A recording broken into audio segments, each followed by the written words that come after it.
Aujourd'hui, je t'emmène en voyage, ensemble on va explorer, alors ferme tes yeux, respire et c'est parti, let's go.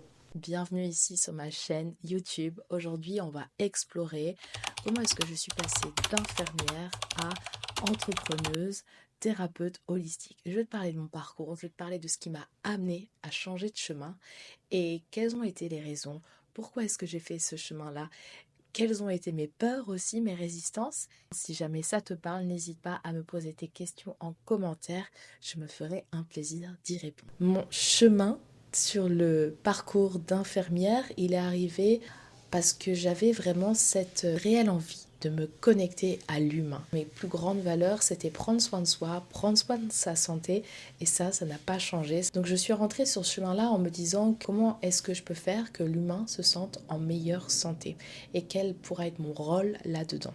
Donc j'ai fait mon mémoire sur l'éducation thérapeutique de l'insuffisance cardiaque et si je vous parle de ça, c'est parce qu'il y a une nuance qui du coup apparaît très vite ici, c'est que dans mon parcours, mon concept de la santé était déjà pour moi très présent, c'était prendre soin avant de tomber malade, était pour moi l'une des choses et les clés qui étaient le plus important à mettre en valeur et en prise de conscience, c'était qu'on pouvait vraiment prendre soin de soi avant même de tomber malade. C'est-à-dire que il y avait tellement de choses à faire dans même quand on était déjà malade, mais la sensation de vraiment de mal-être pouvait arriver quand vraiment on prenait pas soin de soi, quand on se délaissait totalement, quand on surveillait pas, par exemple dans l'insuffisance cardiaque, on surveillait pas son poids, on faisait pas assez de sport, on mangeait trop d'aliments salés, trop riches en potassium,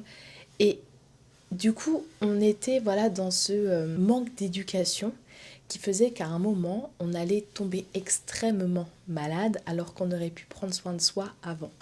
Et l'éducation thérapeutique, pour moi, c'était voilà, ça me paraissait totalement évident qu'on puisse enseigner aux patients comment est-ce qu'ils peuvent prendre soin d'eux avant de tomber vraiment dans un état catastrophique. Et je me rendais compte que dans les services, à domicile, dans les stages que je faisais, ça manquait. Ça manquait d'éducation. Le médecin aussi avait très peu le temps, on se donnait très peu le temps de donner cette éducation-là, de parler de comment est-ce que le patient pouvait prendre soin de lui. Et quand je me suis retrouvée à faire ce mémoire, j'ai quand même trouvé des associations qui prenaient soin du coup de cette éducation thérapeutique et qui mettaient toute leur énergie à éduquer les patients, à aller mieux, à prendre soin d'eux. Mais sur le terrain, eh ben, je l'ai très peu retrouvé. Et puis petit à petit, en fait, dans mon parcours après d'infirmière, quand j'ai commencé à travailler, je me suis rendu compte à quel point on manquait cruellement d'informations sur comment est-ce que je peux prendre soin de moi. Qu'est-ce qui a fait qu'aujourd'hui, je me retrouve dans un lit? Qu'est-ce qui a fait que je suis tombée malade? Pourquoi est-ce que cette crise s'est déclenchée? Et je me rendais compte que la nourriture, déjà, qu'on donnait aux patients était affreuse. À l'hôpital, c'est affreux. Et que la nourriture soit ton premier médicament, c'est bien ce que disait Hippocrate. Et je me retrouvais à servir des plats sans saveur, sans vitamines, qui pour moi n'avaient pas de sens en fait. On donnait comme si on donnait du poison un petit peu à nos patients. Quand je travaillais en réanimation cardiaque à Marseille, je demandais aux familles de ramener à manger aux patients parce que ça te redonne l'envie de vivre, de manger quelque chose qui est bon, quelque chose qui est sain, quelque chose qui a voilà, plein de vitamines. Et puis je me rendais compte que ça, c'était pas forcément pris en compte. Donc déjà, ce qu'on intègre, pour moi, c'est important voilà, que tu puisses te sentir bien avec ce que tu as mangé. Et que voilà, ça te redonne de la force, de l'énergie, et non pas aller chercher à supplémenter ça par des médicaments, par plein d'autres choses, mais que déjà, ce que tu mets dans ton assiette, ça a de l'importance. Et c'est là où est ton premier médicament. Et en fait, voilà, tout ça commençait à venir me frapper en me disant waouh, mais en fait, mais je fais bien d'un côté, et puis de l'autre côté, ben, je donne quelque part de la merde à manger. Donc, quel est, quel est l'apport bénéfice de ce que je donne, quoi. Et quand j'en parlais aux médecins, il y en a quelques-uns qui comprenaient mon point de vue, d'autres ils n'étaient pas forcément choqués par cela. Puis de toute façon, on n'a pas le temps, on n'a pas le budget. Et petit à petit, voilà, je me rendais compte que ce qui importait, c'était d'aller euh, penser la maladie ou le symptôme, mais pas d'aller regarder d'où venait la fuite. Imaginez, vous avez du coup un trou, de l'eau qui passe, on va boucher ce trou avec je ne sais pas quoi, mais derrière, on ne va pas voir qu'est-ce qui fait que l'eau coule par là et d'où vient la fuite en fait. Quel tuyau a cassé derrière, on va juste boucher le trou. Et pour moi, c'est important d'aller regarder un petit peu quand même d'où vient ce qui s'est passé, qu'est-ce qui en amont a fait que j'en suis arrivée là aujourd'hui. Le côté psychologique, le côté de la vie des patients est très rarement pris en compte, alors que j'ai beaucoup de récits de patients dans des lits de réanimation qui me disaient, ben voilà, je suis là aujourd'hui, mais c'est vrai qu'il y a 6 mois, j'ai quitté ma femme ou j'ai quitté mon métier il y a 2 jours et en fait, ben, je me retrouve avec des dépressions, des deuils, énormément de choses qui devraient pour moi être pris en compte ou dans la situation dans laquelle on était, on aurait dû prendre le temps d'échanger, de parler, de voir un psychologue. Pour moi, il manquait énormément de choses faites sur ce point-là de pourquoi est-ce que ce patient est dans ce lit aujourd'hui? Est-ce que vous mangez bien? Est-ce que vous faites du sport? Est-ce que vous prenez soin de vous? Qu'est-ce qui fait que vous pensez en être arrivé jusque-là aujourd'hui? Est-ce que vous avez vécu un trauma dernièrement?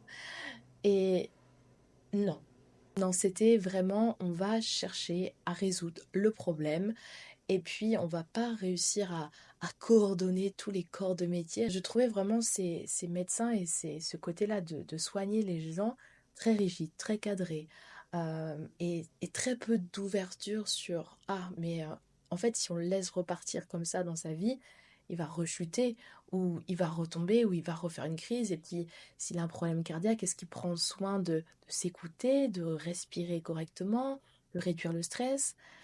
J'avais déjà à l'époque ces conscience de me dire que l'aspect psychologique avait réellement un impact sur soi, mais pas encore assez de connaissances pour me dire que ça avait réellement un impact et qu'est-ce que je pouvais apporter à ces gens pour qu'ils puissent prendre soin d'eux. En libéral, quand je suis arrivée en libéral, je me suis rendu compte que la plupart des personnes que j'accompagnais, que je soignais, quand je rentrais dans les cabinets, ne voulaient pas forcément aller mieux. Et vous allez peut-être trouver ça choquant, mais c'est une réalité que je trouve assez flagrante, c'est que la plupart des gens, et ça paraît après normal aussi, mais sont tellement seuls chez eux, ont tellement besoin d'une présence humaine à leur côté, qu'ils préfèrent ne pas aller mieux pour garder l'infirmière venir les voir chaque jour, plutôt que d'aller mieux et qu'il n'y ait plus personne qui vienne les voir. Mais c'est pas d'une infirmière qu'ils auraient besoin, c'est d'une accompagnatrice, c'est de quelqu'un qui prenne soin d'eux. Mais aujourd'hui, voilà, l'infirmière libérale aussi est remboursée par la sécurité sociale. Il n'y a aucune raison qu'elle ne passe pas. Et je vais être aussi très critique, mais il y a beaucoup d'infirmières libérales qui ne se défont pas de certains patients parce que ça leur rapporte de l'argent. Derrière, il y a une réalité. Et il y en a peut-être qui vont me critiquer parce que je dis ça, mais c'est vrai, c'est un sacré business. Chaque soin rapporte de l'argent, chaque acte rapporte de l'argent. Et parfois, il n'y a pas besoin de faire des actes euh, par exemple une toilette, on n'aurait pas besoin d'en faire 2 dans la journée, mais parce que ça rapporte plus, on va en faire 2. Alors que le patient, si on lui redonnait l'autonomie, s'il retournait voir le kiné, il pourrait prendre soin de lui et devenir autonome. Mais là, voilà, je vais pas me faire des amis. Peut-être qu'il y a des femmes qui sont infirmières qui regardent cette vidéo et qui se disent oui, c'est vrai, je dois être honnête avec moi, ça m'est arrivé de faire ça. Et oui, parce que ça rapporte de l'argent et du coup, tout le système de santé est aussi un système qui est lié à l'argent et que ce soit les médicaments, que ce soit le lobby pharmaceutique, que ce soit du coup là dans le libéral côté les soins, je vais aller encore plus loin, dans les cliniques privées, il y a des actes qui sont faits et qui n'ont pas lieu d'être, mais parce qu'ils rapportent de l'argent, ils vont être faits. Et du coup, bah, ça rapporte à la clinique. Voilà, donc pour moi, j'étais vraiment à saturation de voir tout ça, et je me disais, il y a une autre façon de prendre soin de soi. Il y a une autre façon d'éduquer les gens à retrouver leur auto-guérison, leur force d'auto-guérison et qu'on a en nous la capacité de venir prendre soin de soi, de se guérir. Pas toutes les pathologies, pas toutes les maladies, mais il y a énormément de choses qu'on peut faire à notre échelle, à notre niveau pour prendre soin de nous et aller mieux. Et malheureusement, eh ben, je vais parler pour les Français, la sécurité sociale, tout ce qui est mis en place fait que le citoyen va attendre d'être malade, aller chez le médecin, prendre un médicament, cacher ce qui ne va pas, cacher le symptôme et puis repartir dans sa vie comme si de rien n'était, sans avoir eu peut-être l'ouverture d'esprit de se demander qu'est-ce qui s'est passé dans ma vie, pourquoi est-ce que j'en suis arrivée là aujourd'hui et qu'est-ce que je pourrais changer, qu'est-ce que je peux mieux faire, quelles habitudes sont bonnes et quelles sont peut-être à modifier. Voilà, il y a énormément de choses qu'on peut faire à notre échelle, mais malheureusement, on n'en a pas toujours conscience. Donc, tout ça cumulé et que pour moi, ça devenait de plus en plus fort. Et puis, il y a un moment où j'ai pris la décision aussi de moi m'auto-guérir, parce que c'est bien beau là de parler pour les autres, mais moi, il fallait que je fasse ce travail pour moi. Et donc, du coup, en 2017, je suis partie en Nouvelle-Zélande prendre du temps pour moi parce que j'étais pas bien, j'étais boulimique et j'en ferai une autre vidéo aussi si vous le souhaitez sur comment est-ce que je me suis auto-guérie. C'est pas vraiment le sujet là aujourd'hui, mais en tout cas ça, voilà, ça rentre dedans et je suis partie sur ce chemin-là de me dire il faut que j'aille me retrouver, il faut que je change mes habitudes, il faut que je change mon environnement et il faut que j'aille me connecter à moi, qui je suis et voir à quel point j'ai cette capacité là d'aller mieux et du coup de m'auto-guérir parce que je suis sûre que cette maladie elle est là pour me donner aussi la force d'aller mieux et de me retrouver seule, de me retrouver avec moi et de me reconnecter à moi, à mes envies, à ma joie de vivre. Et donc je suis partie sur ce chemin-là en Nouvelle-Zélande et j'ai connecté à la méditation, au yoga, j'ai connecté à la nature, j'ai pris du temps seule, je me suis retrouvée seule en voyage à parler une nouvelle langue, donc totalement hors de ma zone de confort. Et tout ça a fait que voilà, j'ai fait sauter des carapaces, j'ai libéré des choses, il y a eu beaucoup d'émotions qui sont remontées, beaucoup de traumas aussi qui sont remontés à la surface, mais je les ai accueillis et avec aussi l'aide d'un jeune, un jeune qui était thérapeutique. Et je me suis retrouvée à m'auto-guérir. Je me suis retrouvée un jour, après 4 mois d'arrivée en Nouvelle-Zélande, à me dire waouh, je crois que j'ai fait le job et je crois que je me sens beaucoup mieux et je crois que je suis capable de gérer là avec la nourriture et de devenir en relation saine avec elle. C'était juste magique. Et pour ça, je pratiquais énormément le yoga. Dès qu'il y avait une crise qui arrivait, j'allais prendre le temps de respirer, j'allais prendre le temps de me reconnecter à moi. Et ça a été magique, vraiment ça a été magique. Donc je suis partie à Bali, je me suis retrouvée à me former pour devenir prof de yoga. À la base, c'était juste pour comprendre comment est-ce que le yoga, la respiration, m'avait permis de prendre soin de moi, de m'auto-guérir. Et puis voilà, je suis rentrée avec... j'ai continué mon voyage, je suis retournée en Nouvelle-Zélande après, ça a duré 1 an et demi en tout, et puis je suis retournée un moment en Bretagne, j'ai repris mon métier d'infirmière, euh, j'ai continué mon chemin, on a accéléré tout ça, mais j'ai continué mon chemin en Guadeloupe et finalement j'ai fini ma carrière d'infirmière à la fin du Covid, quelque chose comme ça, enfin un moment où je pouvais plus aller plus loin non plus parce qu'il fallait ce 1-1. Finalement, cette porte de sortie qui m'a été donnée quelque part avec le Covid m'a permis de me mettre sur le chemin de l'entrepreneuriat. Donc là, je suis arrivée sur le chemin de l'entrepreneuriat.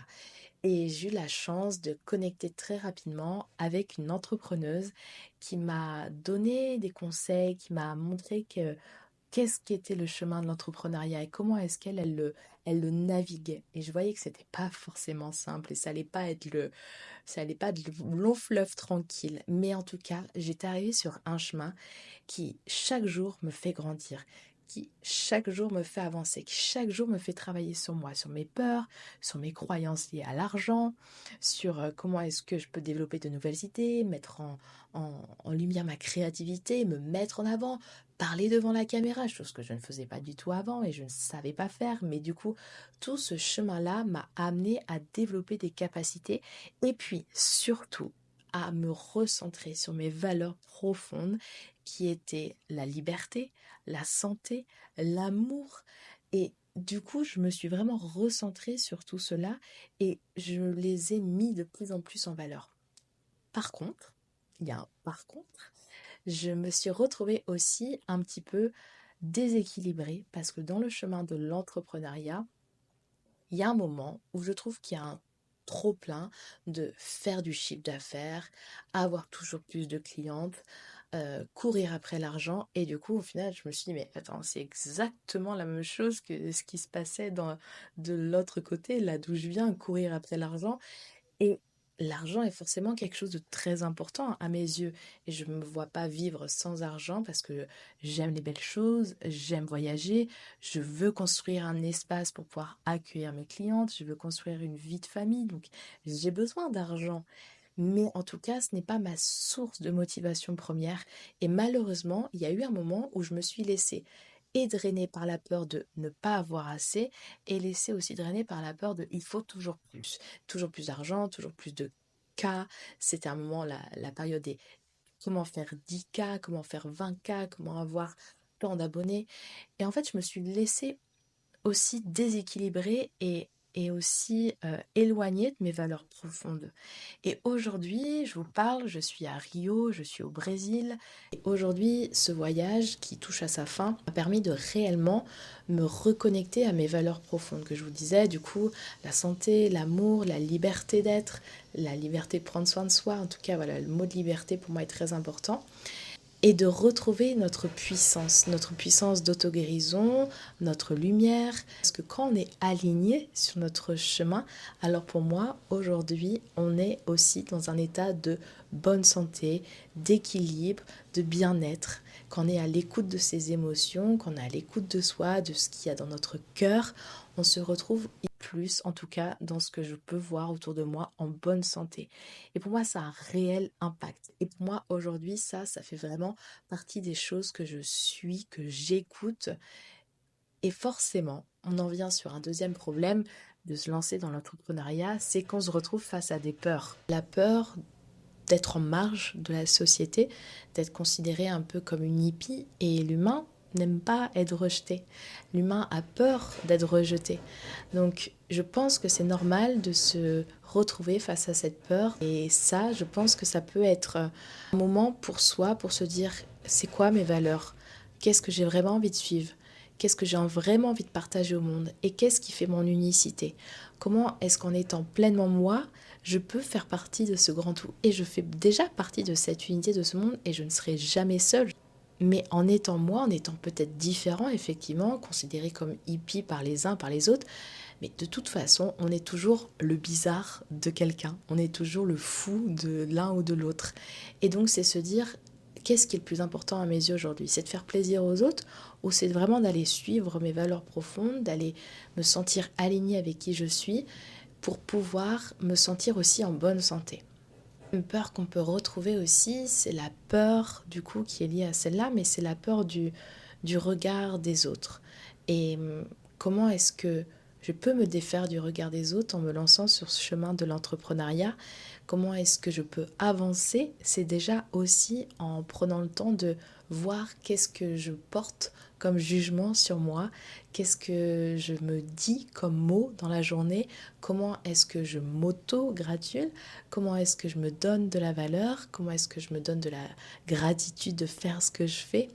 Et tous les jours, c'est un petit peu plus dans ma coupe d'amour que je vais me donner.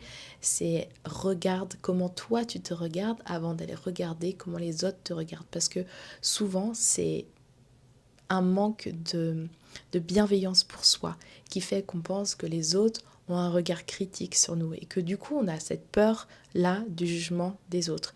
Mais ça part souvent d'une malveillance en soi par rapport à ce regard-là qu'on se donne.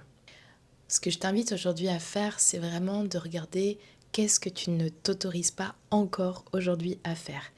Et ce qu'est-ce que tu ne t'autorises pas encore aujourd'hui à faire, sache que c'est un cadeau pour toi et c'est un cadeau pour l'humanité. Donc je t'invite vraiment à te poser la question parce qu'on n'attend que toi. On attend juste que tu portes ta voix, que tu crées ton projet, que tu te lances, peut-être pas seul, peut-être accompagné, peut-être avec une ressource financière à côté. et que tu vas créer cette ressource avant de te lancer pleinement. Mais en tout cas, voilà, pose-toi la question de qu'est-ce que je ne m'autorise pas encore aujourd'hui à faire qui pourrait être un cadeau pour moi et un cadeau pour l'humanité. Et puis, si tu te dis, j'ai peur de me lancer et finalement de m'être trompée, je te conseillerais déjà de t'entourer de personnes qui se sont déjà trompées et qui se sont déjà lancées. On se trompe tous, on se lance, on se trompe, ça fait partie de la vie, c'est normal. C'est pas très français de parler comme ça, c'est plutôt américain, australien, et j'ai eu la chance justement d'être à côté de ces personnes-là qui me disaient mais vas-y, let's go. Et c'est tellement français de se dire waouh, en fait si je me lance, si je me trompe, si je perds tout, c'est une catastrophe. Et encore une fois le regard des autres, encore une fois la peur du jugement. Mais se tromper, ça n'existe pas. On ne se trompe jamais. On apprend toujours de nos erreurs et on va toujours réussir à construire quelque chose sur ok, ça s'est effondré, ça s'est tombé, mais derrière, en fait, j'ai tellement appris, je me suis tellement nourrie de tout ça et je peux jamais me tromper finalement. Donc le mot tromper, il n'existe pas. Il n'existe pas. Et derrière, ben, il va y avoir de l'apprentissage, il va y avoir du renouveau, il va y avoir du réalignement. Et c'est ça qui est important. Mais vas-y, lance-toi. Va vers tes rêves, va vers ce que tu ressens qui est tellement fort en toi, dans ton corps, dans ton âme, et qui vibre vraiment que ça va te permettre de retrouver de la santé, ça va te permettre de retrouver de l'énergie. Une dernière chose, si tu es plutôt dans la phase en ce moment de ben, je sais pas, je ne sais pas et en ce moment, ben, il y a rien. Il y a rien qui vient. Et je t'inviterai à rester dans le rien, à ne rien faire, à prendre du temps pour toi et à retourner vers ce qui te fait vibrer, ce qui te donne de la joie. Et comment est-ce que tu sais si ça te fait vibrer ou si ça te donne de la joie? Et ben, ressens dans ton corps. Ressens dans ton corps si quand je me connecte à ça, waouh, j'ai vraiment cette sensation-là de d'ouverture du corps.